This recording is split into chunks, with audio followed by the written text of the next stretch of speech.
మీ business ఏదైనా మీ ఊర్లో promotion చేయాలంటే అది సుమన్ టీవీతోనే సాధ్యం. ఇప్పుడే సంప్రదించండి. ఈ ట్రైబల్ పీపుల్ కోసం ఉన్న అంటే వాళ్ళ పిల్లల కోసం ఉన్న అంగన్వాడీ కేంద్రానికి అయితే వచ్చేసాం. ఇదే హౌస్, సో ఇదే షెల్టర్ కూడా. సో దీని లోపలే పిల్లలు చదువుకుంటున్నారు.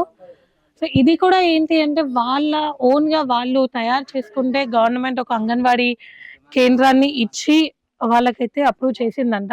సో ఒకసారి మనం లోపలికి వెళ్ళి మరి పిల్లలు ఏం చదువుతున్నారు, అసలు వాళ్ళకి కావాల్సిన బుక్స్ ఉన్నాయా, సో అంగన్వాడీ నుంచి ప్రజలకంటే సరుకులు ఉన్నాయా లేవో చూద్దాం పదండి.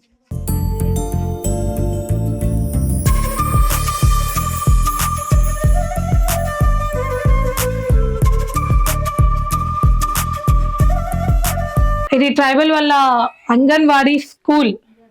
సో స్కూల్ కూడా కంప్లీట్ గా మట్టి గోడలతోని పైన రేకులతోని వేసింది. సో చిన్న చిన్న పిల్లలు లంచ్ చేస్తున్నారు. సో నాతో పాటు ఇక్కడ అంగన్వాడీ టీచర్ అయితే ఉన్నారు. సో మరి ఇక్కడ ఉన్న పిల్లలకి ఎటువంటి ఫెసిలిటీస్ అందుతాయి, ఎటువంటి విద్యా బోధన అనేది అందుతుందో తెలుసుకుందాం. మేడం, ఇక్కడ ఫస్ట్ ఇది కంప్లీట్ గా ట్రైబ్ ఊరికి దూరంగా ఉన్నారు. సో వీళ్ళకి అందే ఫెసిలిటీస్ ఏంటి పిల్లలకి? పిల్లలకి ఫెసిలిటీ ఇక్కడ దారి అనేది లేదు మాక్సిమం రావడానికి. స్టాక్ అనేది కొమ్ముగూడెం గ్రామంలో దింపుతారు. ఇక్కడ ఒక 5 కిలోమీటర్స్. అంటే అంగన్వాడీకి ఇవ్వాల్సిన అన్ని సరుకులు ఇస్తారా? ఇస్తారు. రైస్ అక్కడ ఉన్నాయి.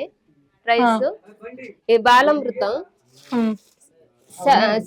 7 ఇయర్స్ నుండి 2.5 వరకు ఇయర్స్ వరకు బాలామృతం ఎగ్స్ ఇస్తారు. ఒక ప్యాకెట్ బాలామృతం 16 ఎగ్స్. అంటే అది మంత్లీ వస్తున్నాయా కరెక్ట్ గా? వస్తాయి. ఈ మురుకులు లంచ్ అయిన తర్వాత పిల్లని పడుకోబెట్టి లేచినప్పుడు స్నాక్స్ ఇవ్వాలి. పప్పు ప్యాకెట్, పప్పు. ఓకే, అంటే పిల్లలకి భోజనం కూడా ఇక్కడే పెడుతున్నారా? భోజనం, ఎగ్స్ అన్ని ఇక్కడే. అంగన్వాడీ కేంద్రం లేదనేసి నా సొంత ఖర్చుతో రేకులు తెచ్చి అంగన్వాడీ కేంద్రం నిర్మించాను. మీరే చేశారా? ఇక్కడ రెంట్ కు తీసుకోవడానికి సరైన హౌజెస్ లేవు కదా. హౌజెస్ లేవు అనేసి ఫ్రీగా ఉండాలి అంగన్వాడీ కేంద్రం అనేది మంచి పేరుతో అన్ని ఫెసిలిటీ ఉన్న వాళ్ళకంటే నాకు మంచి నేమ్ ఉంది. అన్ని విధాలు షాట్స్ చేశాను. పిల్లలకి రోజు డైలీ అందరు వస్తారు. ఫ్రీ స్కూల్, జనాభా ఎక్కువ మంది ఉన్నారు. ఫ్రీ స్కూల్ వరకు ఇక్కడ ఇవన్నీ ఇక గర్భిణీ బాలింతలకు అన్ని రోజు అందజేస్తాం. గుడ్డు, పాలు, భోజనం, పప్పు కూరలతో.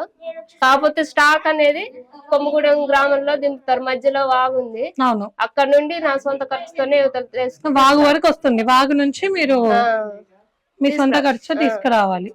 మీది ఇదే ఊరమ్మా? కొమ్ముగూడెం.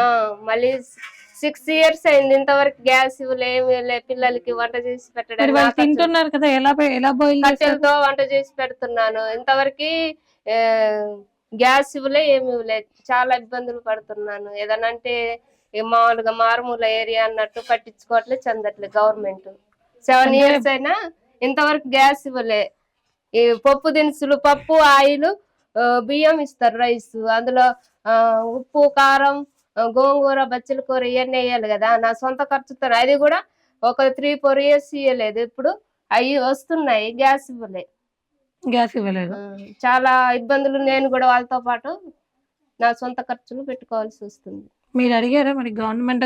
అడుగుతానే కలెక్టర్, పీడీ దగ్గర కూడా వెళ్ళి లెటర్ ఇస్తే సర్లేమ్మా తొందర ఇస్తాంలే అంటున్నారు. కానీ 7 ఇయర్స్ అయినా ఇంతవరకు. ఈ ఊర్లో ఈ ట్రైబల్ పీపుల్ కి ఉన్న ఒక బేసిక్ అంటే విద్య నుంచే లైఫ్ స్టార్ట్ అవుతుంది అంటారు. సో దానికి సంబంధించిన అంగన్వాడీ అయితే ఉంది ఇక్కడ.